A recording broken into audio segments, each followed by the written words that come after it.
ओम पूर्णमदः पूर्णमिदं पूर्णात् पूर्णमुदच्यते पूर्णस्य पूर्णमादाय पूर्णमेवावशिष्यते। ओम शांति शांति शांति। बृहदारण्यक उपनिषद के पहले अध्याय के चौथे ब्राह्मण में कल हम लोगों ने पहले ब्राह्मण से चौथे ब्राह्मण के 8वें मंत्र तक का पूरा रिवाइज कर लिया था और करके 9वां और 10वां मंत्र पढ़ा था। तो आज दोबारा से 9वां और 10वां मंत्र पढ़ना है।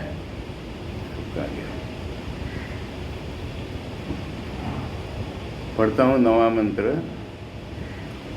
तद आहुर यद ब्रह्म विद्या सर्वं भविष्यन्तो मनुष्या मन्यन्ते किमु तद ब्रह्म अवेद यस्मात् तत् सर्वम अभवद इति। यानी पहले इसका अर्थ करने फिर शंकर भाष्य का देखेंगे प्रस्तावना है। तद आहु ऐसा लोगों ने कहा। अब ये लोग ऑर्डिनरी लोग नहीं होते जो ब्रह्म पाने के ब्रह्म को जानने की कोशिश में लगे हुए हैं, ऐसे लोगों ने कहा। तद आहु का अर्थ है जो साधक हैं, जो ब्रह्म प्राप्ति की कोशिश में हैं, उन्होंने यह कहा। क्या कहा कि ब्रह्म विद्या से उन्होंने कहा कि मनुष्य लोग ऐसा मानते हैं कि ब्रह्म विद्या से हम सब कुछ हो जाएंगे, ब्रह्म विद्या से हम सब कुछ हो जाएंगे। तो इसमें हमको ये पता चल रहा है कि हमारे जीवन का जो प्रयोजन है वो सब कुछ हो जाना है। और इसके लिए मैं स्वामी विवेकानंद के उदाहरण दूंगा। स्वामी विवेकानंद कह रहे हैं, जिस संत की तुम पूजा कर रहे हो वो मैं हूँ, और जिस चोर को तुम फांसी पर चढ़ा रहे हो वो भी मैं हूँ। अब ऐसा कहने में उन्हें न डर लग रहा है न शर्म आ रही है।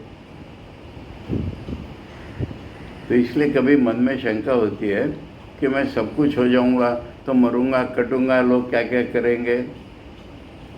अरे ये सब तो माया का अपीयरेंस है, ये सब तो मेरा रूप है। जैसे नाटक मान लो चल रहा है, तो नाटक में देखते हैं कि राम रावण एक दूसरे को मारने की कोशिश में है और क्या क्या नहीं कर रहे हैं, और रावण मर भी जाता है।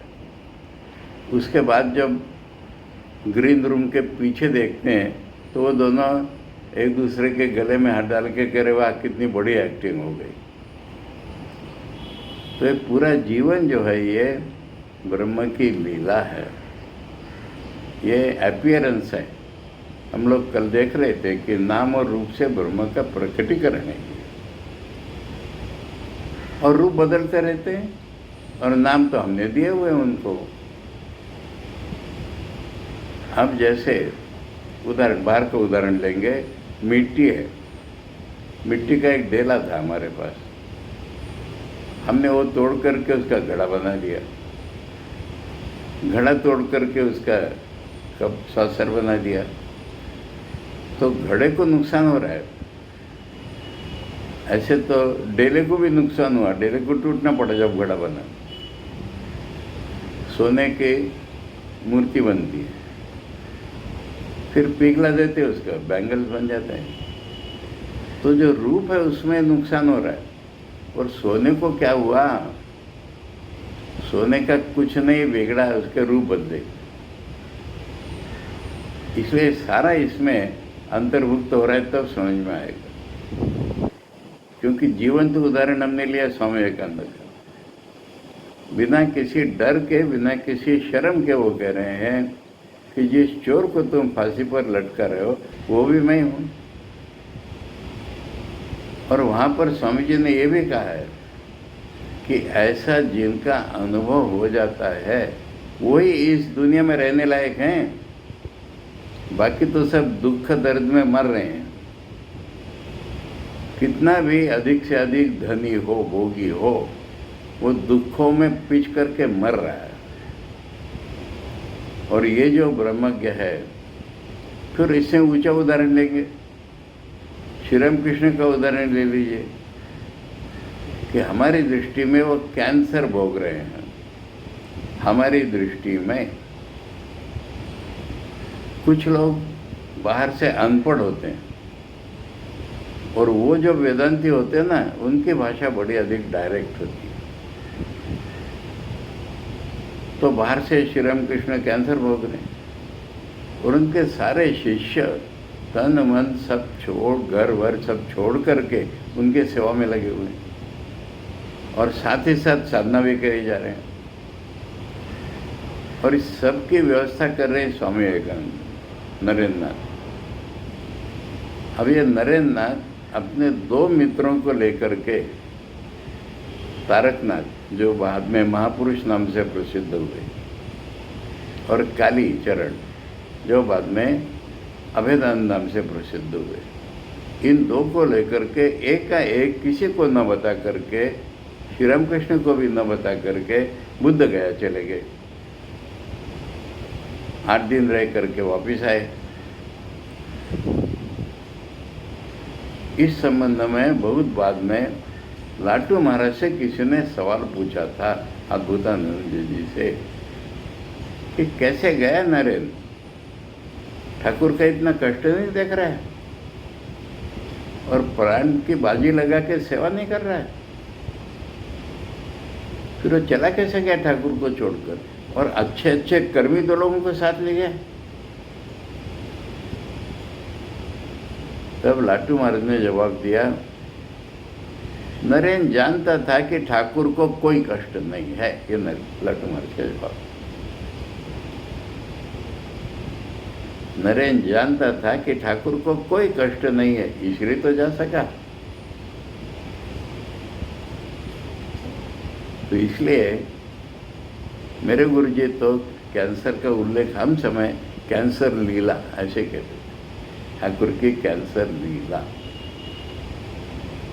ढोंग नहीं कर रहे हैं वो, मैंने नाटक का उदाहरण दिया, पर वो ढोंग नहीं कर रहे हैं। वो भी करेंगे, परंतु लोग जब परेशान हो जाएंगे तो ठाकुर समाधि में चले जाएंगे, फिर कहेंगे कहाँ है दुख, और समाधि को छोड़ करके श्री राम कृष्ण की अंत्य लीला नाम की पुस्तक पढ़ने को मैं सबको बता रहा हूँ। ठाकुर ऐसे ऐसे विनोद करके, जोश करके इतने हंसाते थे कि लोग लोटपोट हो जाते थे हंस के, जब लोगों को दुखी देखते थे तब। इसलिए अब समझ में आएगा कि सब कुछ हो जाना ये उसके लिए परमानंद की अवस्था है, और यही जीवन का उद्देश्य है। अब इसमें दोनों बातें इतनी इकट्ठी आ रही हमारे सामने कि हमारा यानी ब्रह्म का स्वरूप क्या है, निर्गुण है, ये बात भी सामने आ रही है। और सगुण को हम कहेंगे लीला स्वरूप या खेल। उद्देश्य जीवन का देखो तो सब कुछ हो जाना। अब सब कुछ हो जाना में सुख दुख दिख रहे हैं हमको, वो खेल है, भीतर में आनंद है। ये प्रयोजन है जीवन का।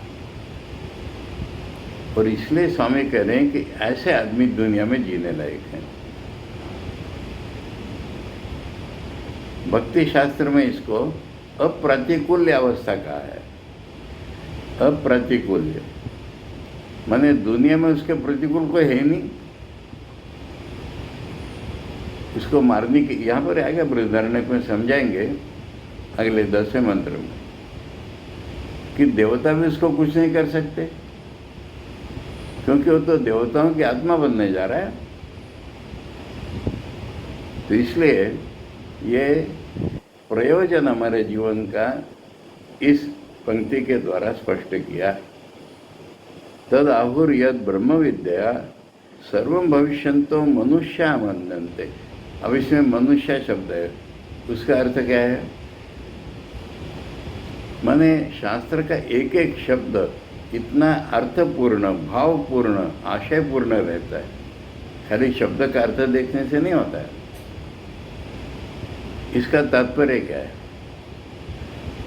अरे मनुष्य जन्म मिला है, इसी जन्म में संभव है ये सोचना।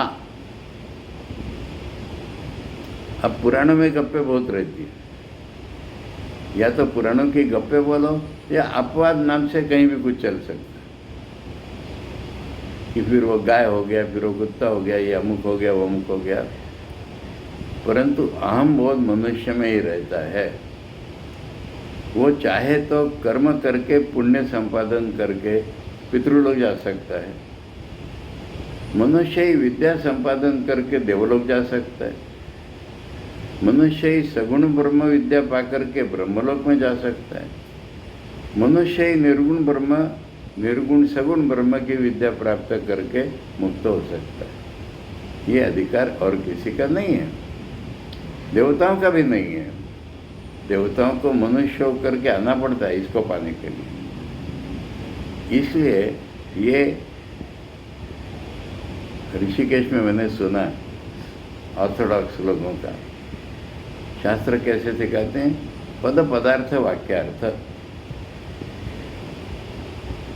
मैंने कहा कि ठीक बात ठीक है, पर इतने से नहीं हुआ। पद पदार्थ वाक्यार्थ, भावार्थ, गूढ़ अर्थ, तात्पर्य अर्थ तब समझोगे क्या है। और उस शब्द का प्रयोग ऋषि ने क्यों किया यह सोचना पड़ता है। जैसे हम प्रयोजन सोचते हैं अपने जीवन का, वही प्रयोजन ऋषि का है हमको सिखाने का। और उस कॉन्टेक्स्ट में उस शब्द का प्रयोग भी विशिष्ट प्रयोजन से किया उसने।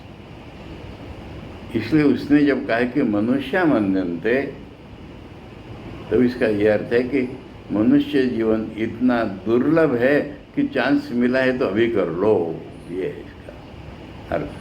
ठीक है। अब हमारे मन में शंकाएं उठ रही हैं, साधक के मन में। अच्छा, जो ब्रह्म है उसने कुछ जाना था? अगर कुछ नहीं जाना उसने और ऐसे ही सब कुछ हो गया, मैंने सब कुछ हो गया, प्रयोजन फिक्स हो गया। अब हमें शंका आ रही है कि ब्रह्म ने कुछ जाना था तब वो सब कुछ हो गया, ना अपने आप ही हो गया। अब अपने आप के दो अर्थ होते हैं। अपने आप माने स्वरूपता, और अपने आप माने बिना किसी एफर्ट के। स्वरूप हम सबका ब्रह्म है, स्वरूप हम सबका सब कुछ है, पर आज वो उपलब्ध नहीं है हमें। इसलिए अज्ञान को हटा करके ज्ञान पाने की जरूरत पड़ जाती है। अब सोचो ना, ब्रह्म ने कुछ नया पाया तो वो सब कुछ हो गया।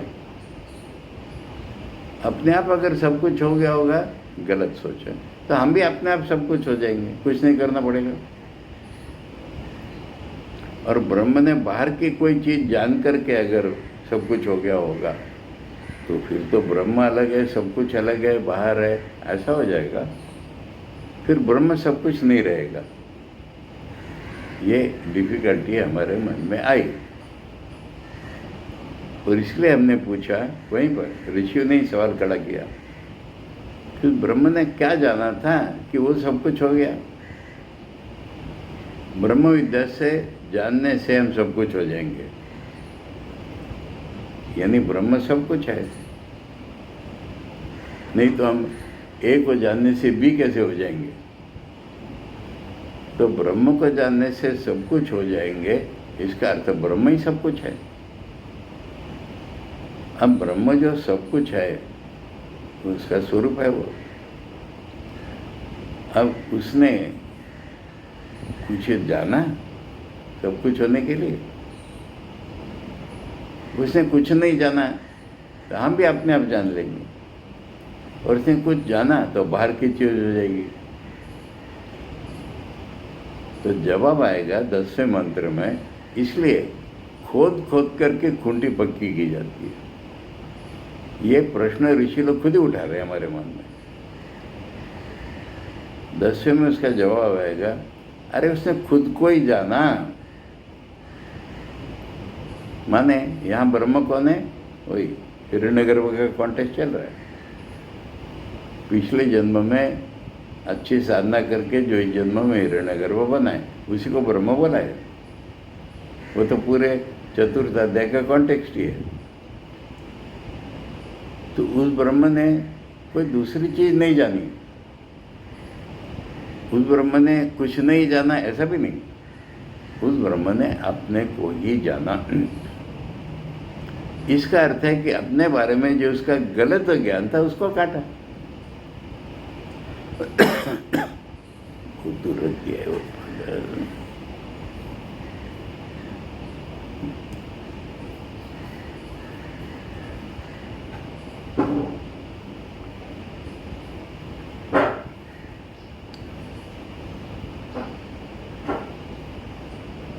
बात स्पष्ट हो रही है? तो ब्रह्म ने मने स्वरूप है, पर जानना न जानना नाम की एक चीज है। नहीं तो गलती से सुना है हमने बचपन से ऋषिकेशी वेदांत। क्या कौन किसका ध्यान करेगा? जब हम ब्रह्म ही हैं तो कौन किसका ध्यान करेगा? और कुछ लोग, हमारे एक स्वामी जी मुझे याद है रांची में, वो मिशन के बाहर चले गए, रोज क्लास के बाद कहते थे पर मैं तो ब्रह्म हूं। अरे ब्रह्म तो हो, कौन मना कर रहा है? पर ये ज्ञान प्रकट हुआ है क्या? आज तुम्हारा शरीर, तो ठाकुर को उदाहरण लो, कैंसर क्या कोरोना हो गया कि हम रोते रोते डिप्रेशन में दिन निकालते हैं। अधिकांश लोगों को, मैं थोड़ा मजाक से कह रहा हूँ पर प्रैक्टिकल कह रहा हूँ, कोरोना से उतनी तकलीफ नहीं होती जितना मुझे कोरोना हो गया है सोचने से होती। ये फर्क है कि हमारा जो अपने बारे में गलत ज्ञान है, और हमने ये पहले ब्राह्मण से देखा, विशेषतः तीसरे ब्राह्मण में, कि अगर इंद्रियां या शरीर के साथ हम अभिन्न हैं तो फिर हमारा जन्म मरण भी नहीं चुका, दुख भी नहीं चुके, जरा बुढ़ापा भी नहीं चुका। इनको छोड़ करके अगर हम सगुण ब्रह्म के साथ ऐक्य अनुभव किया तो फिर शरीर, इंद्रिया, मन सब हमारे पीछे करके देवता बन जाता है। यही चल रहा है अभी। वेदांत किसी दर्शन का नाम नहीं है, वेदांत अनुभव का शास्त्र है। ये अगर हम भूल जाते हैं तो सारा वेदांत पढ़ना शून्य के बराबर। इसलिए ये अनुभव हमारा बदलना है। इतना हमने इस नवम मंत्र से पाया। अब देखें आचार्य हमको क्या गहराई में ले जाते हैं। तो इसके शुरू में आचार्य कह रहे हैं, सूत्रिता ब्रह्म विद्या आत्मा इति एव उपासित इति, यानी 7वें और 8वें मंत्र में ब्रह्म विद्या की सूचना की गई। सूत्रिता का अर्थ होता है बहुत थोड़े में बता दी गई, बहुत थोड़े में ब्रह्म विद्या बता दी। इसलिए 7वें मंत्र में इतने दिन पढ़ते रहे और इतना इम्पोर्टेंस उसका बताया कि बृहदारण्यक में जो ब्रह्म विद्या है वो ये 1-4-7 और 1-4-8 में बता दीजिए। फिर क्या बताने अभी? और कह रहे हैं यदर्थ उपनिषद कृष्णा भी, जिस ब्रह्म विद्या हमें सिखाने के लिए पूरा बृहदारण्यक उपनिषद है, जो ब्रह्म ज्ञान देने के लिए पूरा बृहदारण्यक उपनिषद है, वह ब्रह्म ज्ञान हमको 7वें और 8वें मंत्र में दे दिया गया। अब जब कोई गुरु शिष्य को इष्ट मंत्र देता है तो कहता मैंने तो दे दिया, अब तेरा काम है।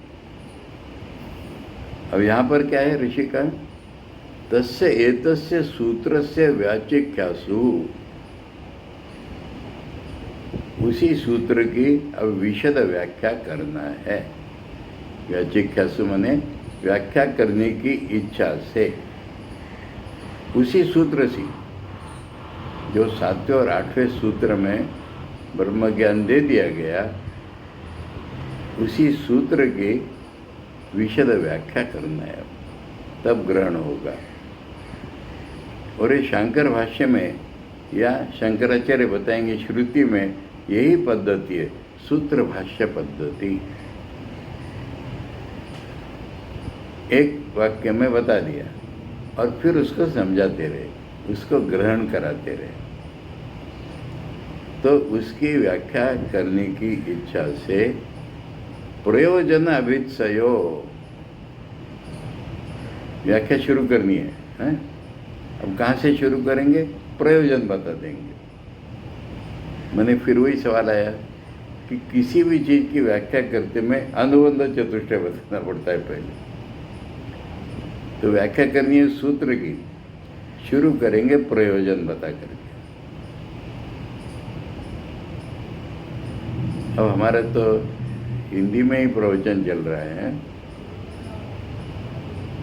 अब बड़े बड़े महात्माओं ने जो अंग्रेजी अनुवाद किया है, खैर क्या जरूरत है, उसमें लिखा है नेसेसिटी प्रयोजन के बदले, use, usefulness, use, utility, utility शब्द हो गया।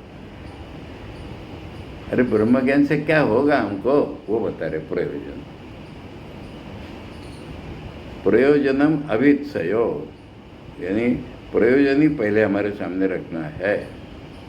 जिघांसति, जिघांसति मैंने शुरू कर रहे हो, ठीक है। तदिति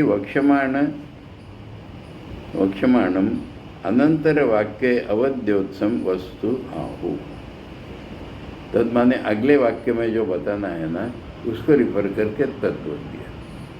वह जो यह कहते हैं, वह क्या कहते हैं बताएंगे अभी। ब्राह्मणा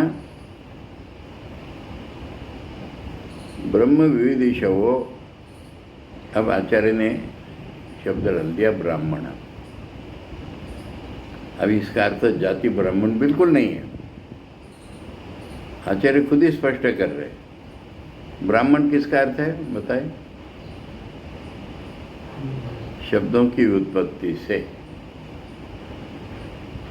विष्णु के उपासक वैष्णव कहलाते हैं, शिव के उपासक शैव कहलाते हैं, शक्ति के उपासक शाक्त कहलाते हैं, ब्रह्म के उपासक ब्राह्मण कहलाते हैं। ऐसे ब्राह्मण शब्द की कई प्रकार से व्याख्या होती है। ब्रह्म जानाति ब्राह्मण, पर यहाँ पर ब्रह्म जानाति नहीं है, ब्रह्म के उपासक, ठीक है। अब ब्राह्मण शब्द स्पष्ट हो गया। तो जो ब्रह्म के उपासक हैं, आचार्य कह रहे ब्रह्म विविदिशवो, उपासक का अर्थ है ब्रह्म का ज्ञान प्राप्त करने की इच्छा वाले। क्योंकि ब्रह्म को एक देवता नहीं कि हम उपासना करेंगे। ब्रह्म की उपासना का अर्थ है हम जान लेंगे कि हम ब्रह्म हैं, यही उपासना है उसकी। तो ब्राह्मण शब्द का अर्थ आचार्य ने खुद ही किया है ब्रह्म विविदिशवो। अब क्यों कर रहे हैं वैसा? उनको ब्रह्म जान के क्या मिलेगा? क्यों ब्रह्म जान रहे हैं? जन्म जरा मरण प्रबंध चक्र भ्रमण कृत आयास दुख उदक अपार महोदधि प्लवभूतम, ये एक शब्द है। जन्म, बुढ़ापा, मरना, प्रबंध माने ये जो अरेंजमेंट चक्र जैसी चल रही है, चक्र भ्रमण, कृत आयास, उसमें हमारा एफर्ट जाता है, दुख और दुख प्राप्ति होती है। ये कैसा है? एक महासागर के समान है। उदक अपार महोदधि, पानी का ही बोला, क्षीर समुद्र नहीं, अमृत के सागर नहीं, क्षीर समुद्र नहीं, पानी का सागर, अपार। अपार म्हणजे इसका पार ही नहीं दिख रहा हमको। प्लवभूतम, किंतु उसमें एक हमको नौका मिल गई, जहाज मिल गया, ये अपार समुद्र के भी पार ले जाएगा वो क्या मिल गया? गुरु। देखो ना, ये वेदांत है आचार्य का। सब थियरी खूंटी पर लटका के रख दो। पूरे संसार समुद्र से तरने का जहाज हमको मिल गया, गुरु मिल गया। गुरुम आसाद्य, गुरु को पा लिया हमने। गुरु को पा करके, गुरु के पास आकर के, तत् तीरम उत्ती तीर्षवो, हमें समुद्र के उस पार जाना है, ये हमारी इच्छा है। धर्माधर्म साधन तत्फल लक्षणात् साध्य साधन रूपात निर्विण्णा। ये वैराग्य की व्याख्या सुन लीजिए। वेदांत में वैराग्य किसको कहते हैं? किसको? हमारा जो सांसारिक जीवन है, अच्छे से अच्छा, उसका लक्षण क्या है? सीधी भाषा में, कुछ करके कुछ पाना, ये है ना उसका लक्षण। इससे हमें वैराग्य हो गया है। अब हमको कुछ करके कुछ पाना नहीं है, चाहे स्वर्ग लोक हो, चाहे ब्रह्म लोक हो, चाहे कर्म हो, चाहे उपासना हो, कुछ करके कुछ पाना। हम इससे वैराग्य हो गया हमारा। तो हमें क्या पाना है? अपना स्वरूप पाना है, वो कुछ करके थोड़ी मिलेगा। ये स्पष्ट होना चाहिए। वैराग्य माने फटे कपड़े पहनना नहीं, खाली घर छोड़ के सन्यासी होना नहीं। क्यों सन्यासी हो रहे? मुंडक उपनिषद की ये प्रसंग है, वहाँ मंत्र में अच्छी तरह समझा दिया है,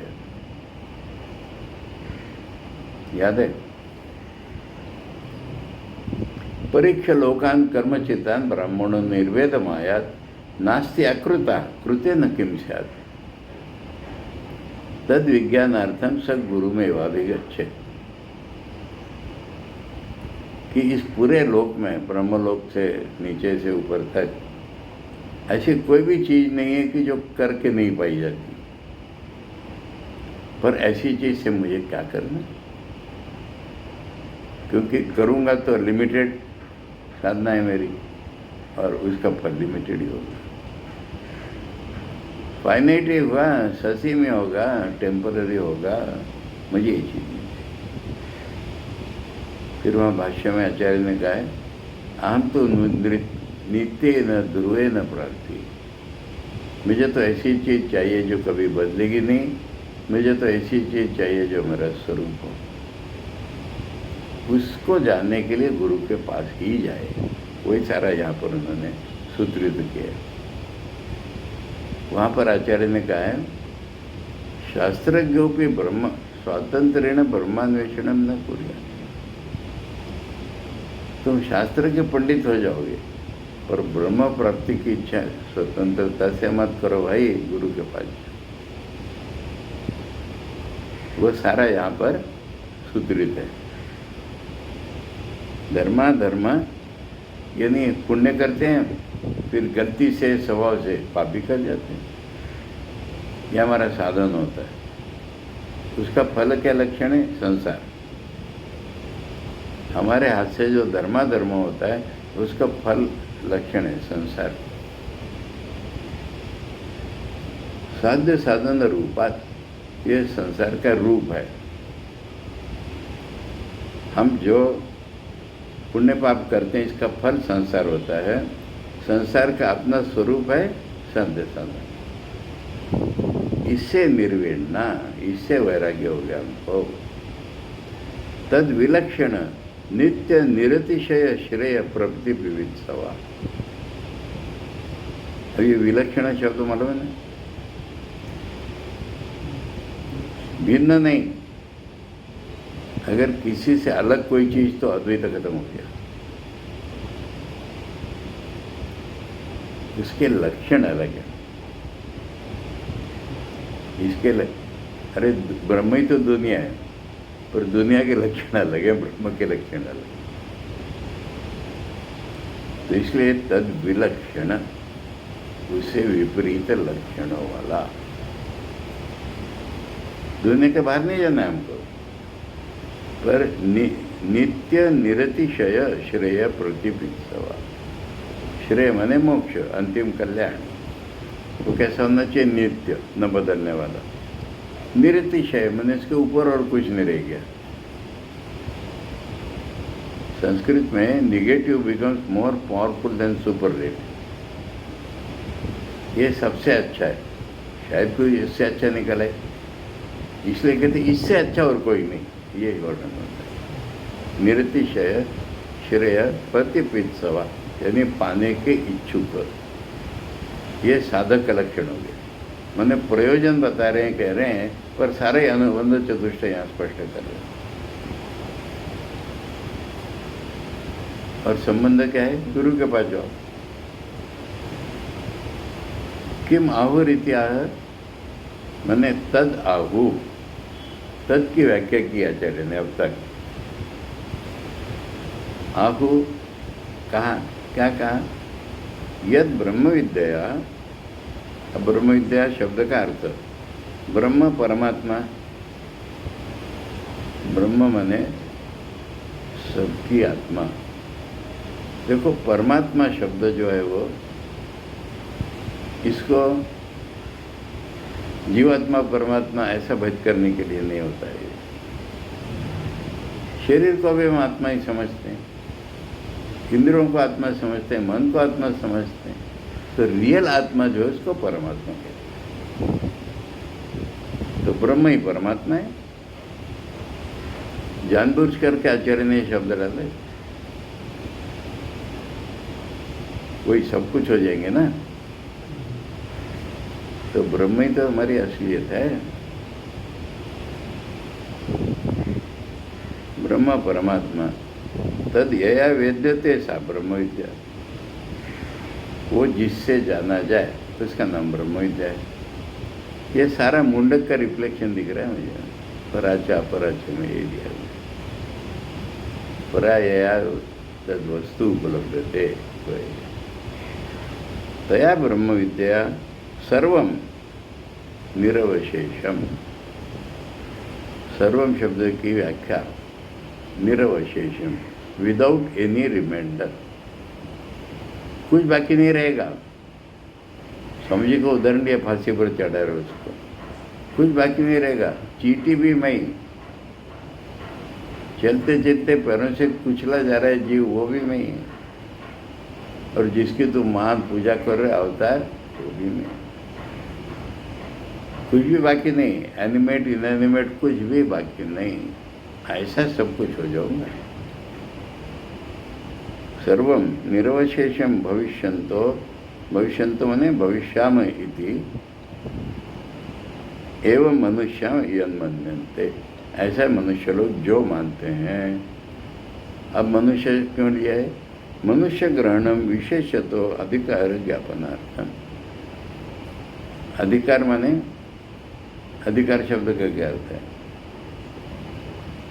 अब कितनी बार बार बार समझाता हूँ मैं। अंग्रेज लोगों ने राइट्स एंड ड्यूटीज ला करके हमको नष्ट कर दिया।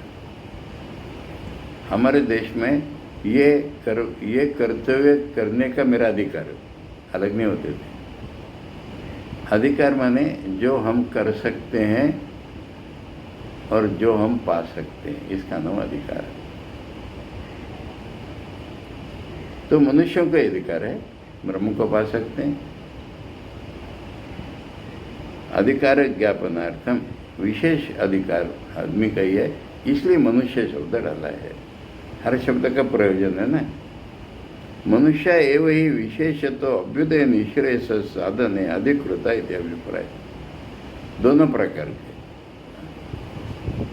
अभ्युदय माने वर्ल्डली प्रोग्रेस, सब ब्रह्मलोक सब तक वर्ल्डली प्रोग्रेस ही कहेंगे। और निश्रेय माने मोक्ष प्राप्ति। ये दोनों करना मनुष्य के लिए संभव है, इति अभिप्राय। ये बताना है उसको। मनुष्य शब्द डाल करके।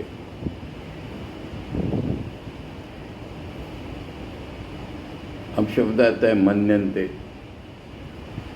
यथा कर्म विषय फल प्राप्ति ध्रुवम कर्मभ्यो मन्यन्ते तथा ब्रह्म विद्याया सर्वात्म भाव फल प्राप्ति ध्रुवम एवं मन्यन्ते। जैसे कोई आदमी वेदों ने सिखाया, उदाहरण दे रहे हैं, वेदों ने सिखाया हुआ कर्म करने को आगे बढ़ता है क्योंकि उसका पक्का मालूम है कि वेदों ने बताया तो इसका फल मुझे मिलेगा ही। उसी प्रकार ब्रह्म विद्या से मैं सब कुछ हो जाऊंगा, ये फल पक्का ही जो मानते हैं का ये अर्थ दिया है। वेद प्रामाण्य से उभयत्र विशेषात। क्यों तुम ऐसा मानते हो? वेदों ने कहा है इसलिए। तो वेदों ने कहा इसलिए कोई डॉगमेटिज्म नहीं होता। वेदों ने कहा मैंने ऋषियों ने अनुभव किया है इसलिए। शास्त्र प्रामाण्य के ऊपर शंकराचार्य जो उसमें एम्फसाइज कर रहे हैं वो कोई एक ब्लाइंड फेथ के रूप में नहीं, ऋषियों ने अनुभव करके हमें बताया, इसलिए हमारा कर्म में अधिकार है। ऋषियों ने अनुभव करके हमें बताया, इसलिए हमारा ज्ञान में अधिकार है। तत्र विप्रतिषिद्धम वस्तु लक्ष्यते।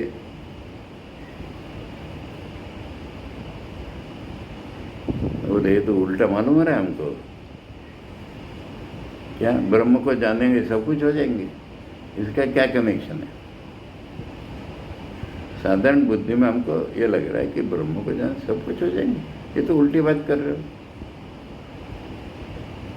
अतः पृच्छामा, पर इसको उल्टी बात करके छोड़ नहीं देगा साधक कभी।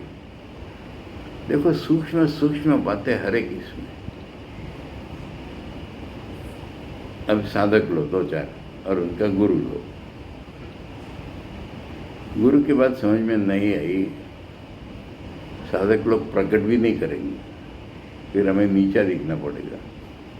हो जाएगा, कुछ अर्थ होगा उसका। कुछ साधक है उनको समझ में आ गए, कुछ साधक है जिनको समझ में नहीं आई पर छोड़ेंगे नहीं। वहीं पूछ लेंगे गुरु जी इसका मतलब ये है क्या, या गुरु जी अच्छी तरह समझा दीजिए इसका मतलब क्या है। ये फर्क होता है। तो इसलिए अतः पृच्छा, इसलिए पूछ रहे। उल्टा लग रहा है, अर्जुन का लक्षण है ये। गीता में अर्जुन कह रहे कि आप मुझे ज्ञान सिखाने निकले और मोह में डाल रहे हैं। मानो मोह में डाल रहे हैं, यानी आप मोह में नहीं डालेंगे पता है। तो इस तरह से किमु तद ब्रह्म यस्य विज्ञानात् सर्वं भविष्यन्तो मनुष्य मन्यन्ते। विज्ञानात् माने अनुभवपूर्वक ज्ञान से, उसके अनुभवपूर्वक ज्ञान से मनुष्य सोचते हैं कि सब कुछ हो जाएंगे। तत्किम अवेद, उस ब्रह्म ने क्या जाना था? यस्मात् विज्ञानात् तद ब्रह्म सर्वम अभवत्। जिसको जान करके वह ब्रह्म, ब्रह्म माने पिछले जन्म का साधक जो हिरण्यगर्भ बनाए वो ब्रह्म, उसने क्या जाना था, क्या अनुभव किया था कि वो सब कुछ हो गया।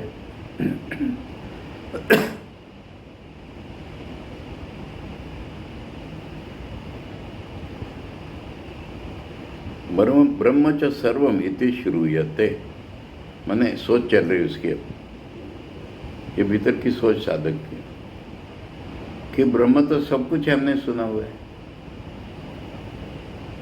तो फिर वो क्या जानेगा? तद यद अविज्ञाय किंचित सर्वम अभवत्। अगर वो कुछ भी न जान के सब कुछ हो गया है, तथा अन्येषामपि अस्तु, फिर हम लोग भी हो जाएंगे वैसे ही। किम ब्रह्म विद्या, फिर ब्रह्म विद्या से क्या मतलब हुआ? अतः विज्ञाय सर्वम अभवत्। अगर ब्रह्म को जान के सब कुछ हो गया है, विज्ञान साध्यत्वात् कर्म फलेन तुल्यम एव इति अनित्यत्व प्रसंगा। मैंने कर्म करके कुछ पाता है, ऐसे कुछ जान के कुछ पाता है जो पहले नहीं था उसके पास, तो फिर वो अनित्य है। सर्वभावस्य ब्रह्म विद्या फलस्य, फिर ब्रह्म विद्या का जो फल है सर्वभाव वो अनित्य हो जाएगा। फिर कुछ जान के अगर पाता है तो वो नष्ट भी हो जाएगा, अगर स्वरूप नहीं होगा तो। अनवस्था दोषस्य तदपि अन्यद् विज्ञाय सर्वम अभवत् तथा पूर्वमपि अन्यद् विज्ञाय थी। मैंने कोई एक ऑब्जेक्ट है, उसको जान करके ब्रह्म सब कुछ हो गया। वो जो ऑब्जेक्ट है वो सब कुछ कैसे था? वो और किसी को जान के सब कुछ हो गया था।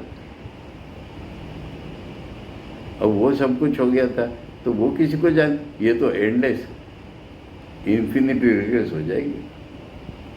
समझ में आ गया ये कि ब्रह्म अगर अपने से अलग कुछ जान के सब कुछ हो गया था तो वो सब कुछ कैसे था? वो किसी अपने से अलग से जान के सब कुछ हो गया था, ये तो एंडलेस हो जाएगा। न तावत अविज्ञाय सर्वम अभवत्,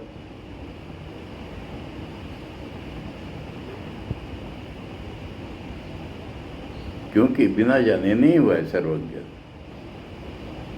अगर बिना ज्ञाने सर्व होता शास्त्रार्थ वैरूप्य दोष, फिर शास्त्र है किसके लिए? अगर कुछ जाने बिना ही सर्वज्ञ हो गया तो शास्त्र किस लिए? यहाँ पर ब्रह्म का अर्थ वो हिरण्यगर्भ ही लेना है, तभी एक क्लियर होता है। फल अनित्यत्व दोषस्तर ही, फिर वही हो गया कि फल है वो तो अनित्य है। नैकोपि दोषो अर्थ विशेषो उपपत्ते है। 10वें मंत्र का इंट्रोडक्शन है। कोई दोष नहीं, तुम 1000 दोषों की कल्पना कर रहे हो, हमारी बात समझ लोगे तो देखना कोई भी दोष नहीं रहेगा। ये लिंक है 9वें और 10वें। 10वां पढ़ते हैं।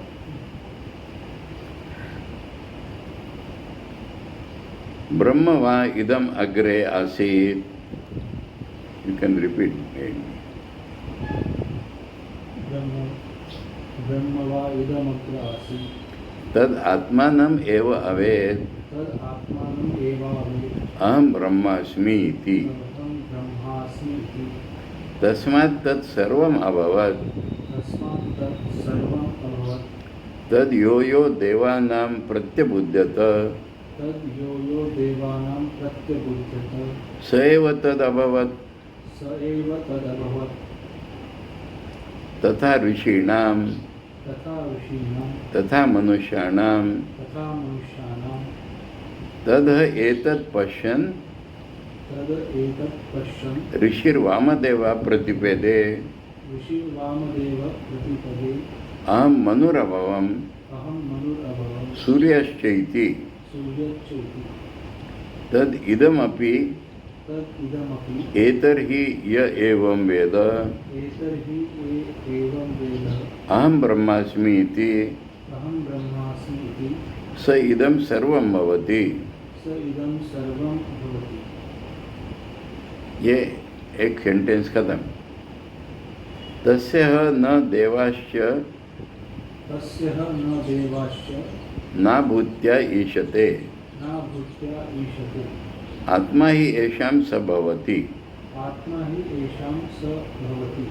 यहाँ एक आइडिया खत्म है। बड़ा है मंत्र, उसमें बहुत सी चीज़ें।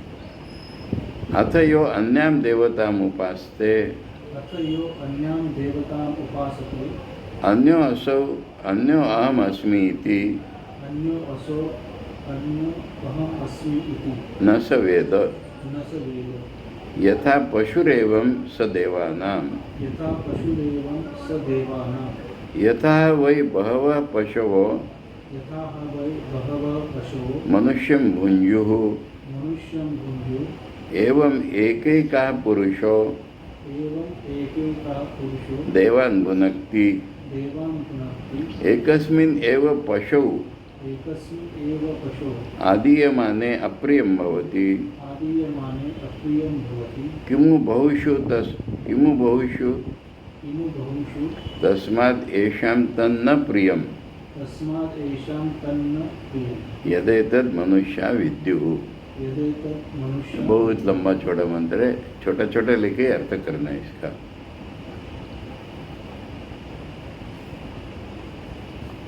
पहले ब्रह्म ही था, अभी भी ब्रह्म है, पर अब उसका नाम रूप अलग अलग हो गए हैं। इसलिए जब सृष्टि उत्पन्न नहीं हुई थी तो पहले ब्रह्म ही था, ठीक है। अब उसने क्या जाना? अरे और कुछ था ही नहीं ना, तो फिर वो क्या जानेगा? उसने अपने को ही जाना।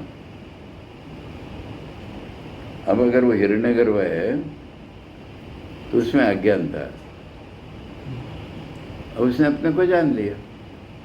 यही तो ब्रह्म विद्या बताना है, 7वें 8वें मंत्र में बताइए उसको, कि उसने अपने आप को जान लिया। तद आत्मानम एवावे, क्या जाना अपने आप को उसने? हाँ, ब्रह्मास्मि थी। अपने आप को उसने जाना, मैं तो ब्रह्म ही हूँ। ब्रह्म ही था पहले साधक, और दूसरा कोई था ही नहीं। तो उसने अपने को ही जाना, अरे मैं तो ब्रह्म हूँ। इससे वो सब कुछ हो गया।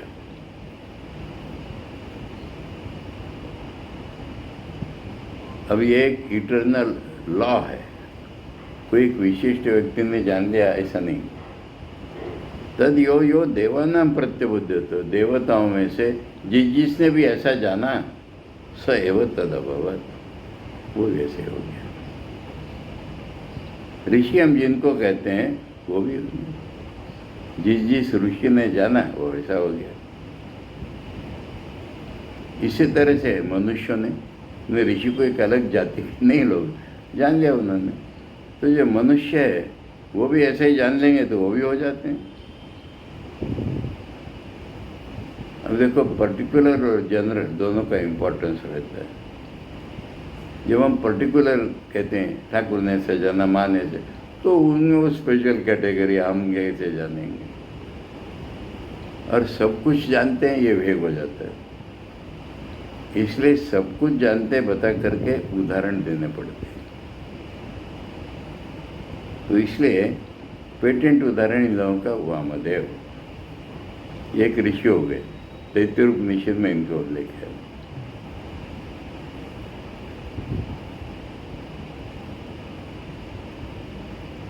तद एतत् पश्यन्, पश्यन् माने, पश्यन् का अपना एक महत्व है।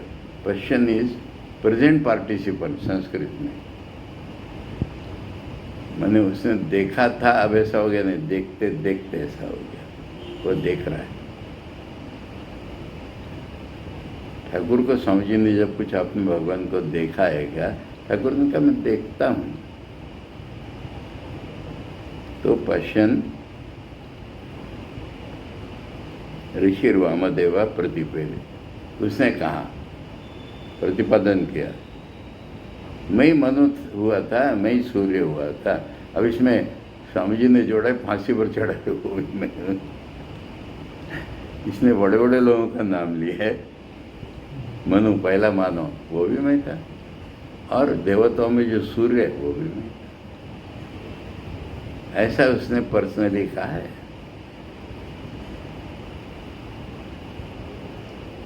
अब वो कोई बड़े होंगे, उसको फिर जनरल पर्टिकुलर, फिर जनरल। तद इदम अपि एतरी य एवं वेद, एतरी माने आज भी, जो इस तरह से जान लेता है। क्या जान लेता है? आम ब्रह्मास्मि थी, स इदम सर्वम भवति, वही सब कुछ हो जाता है, वह यह सब कुछ हो जाता है। ये मैंने हमारे अनुभव में जो भी आ रहा है सब कुछ हो जाता है। यहाँ तक एक टॉपिक हुआ। अब ऐसा कहते हैं कि जितनी बड़ी चीज़ है उसको पाने में उतने विघ्न भी होते हैं। अब देवता इसको अपोज नहीं कर सकते क्या? ये प्रसंग कहाँ से आता है देवताओं द्वारा अपसेट करने का? तपस्या जो करते हैं फल पाने की इच्छा से।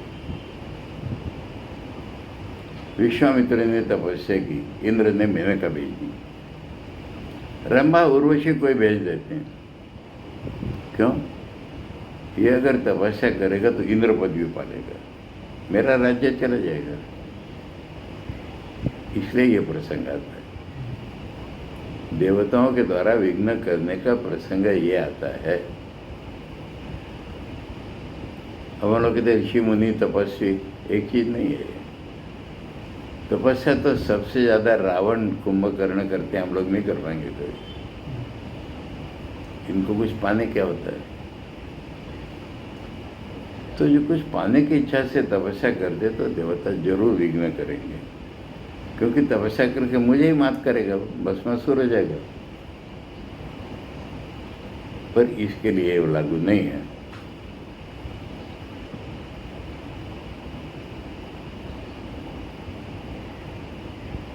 तस्य न देवाश्च ना भूत्या ईशते, ना भूत्या मैंने वैसा नहीं हो पाएगा, ये देवताओं की सामर्थ्य नहीं है। क्यों नहीं है? आत्मा ही ऐशाम से भवती, वो तो उनकी आत्मा ही बनने जा रहा है, उनकी कोई पदवी छीनने नहीं जा रहा। अभी से एक बात और निकली, ये लिंक आ रही है एक एक चीज, इससे बात और एक निकली। टाइम हो गया है, पर देरी से शुरू हुआ था क्लास, थोड़ा और कर लेते। तो दूसरे लोग होते हैं देवता अन्य हम अन्य, ऐसे जो होते हैं वो नहीं जानते, वो गलत ज्ञान है। खाली नहीं जानते नहीं, वो देवताओं के पशु होते हैं।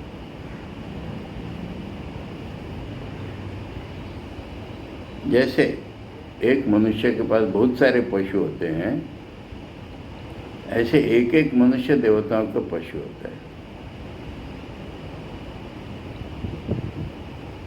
ये पशु क्यों होता है? वो कर्म कांड करता है, तभी तो देवता जीते हैं। देवताओं को बलि चढ़ाता है, तभी तो देवता काम कर अपना समर्थ होते हैं, इसलिए पशु होता है। जैसे पशु हमारे लिए खेती करके दूध दे करके हमारा काम बनाते हैं, ऐसे अगर मनुष्य अलग देवता अलग, तो मनुष्य देवताओं का पशु है। और बहुत से पशु होते हैं, वैसे पशु के रूप में ही थे ना, वैसे से एक भी पशु कम हो जाए तो हमको खराब लगता है। ऐसे ही एक एक मनुष्य देवताओं का पशु है।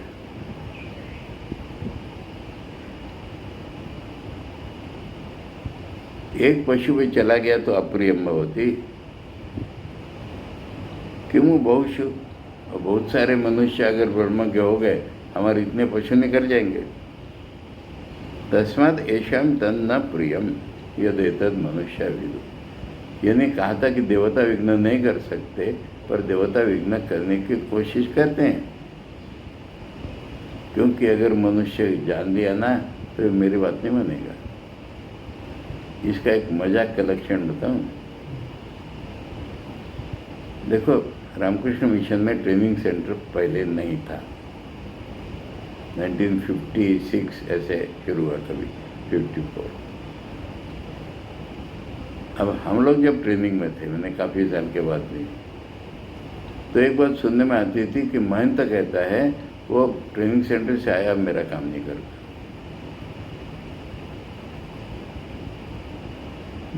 मैंने गलत ज्ञान का लक्षण बोलो, अब कर्म नहीं चाहिए, मैं ज्ञान पा लूंगा, यही उदाहरण है। अब जिनको सही पाने का होता है, वो महंतों को डिफिकल्टी नहीं क्रिएट करती है। ठीक है, ये इसका प्रैक्टिकल रूप है कि देवता अन्य, मैं अन्य। अब ऐसा जब डिवीजन होता है ना, वो महंत मैं अंडर, तब सब गड़बड़ होती है। पर हम सभी ब्रह्म के साधक हैं, छोटे बड़े, ज़्यादा उम्र कम उम्र, इसलिए ये चीज़ है। ठीक है, तो हमने 10वां मंत्र सरसरी निगाह से एक बार अर्थ कर लिया। ओम, अब मैं रिपीट करता हूँ, क्लोज करके रिपीट कर। ओम पूर्णमदः पूर्णमिदं पूर्णात् पूर्णमुदच्यते पूर्णस्य पूर्णमादाय पूर्णमेवावशिष्यते। ओम शांति शांति शांति। हरि ओम तत्सत्। श्रीरामकृष्णार्पणमस्तु।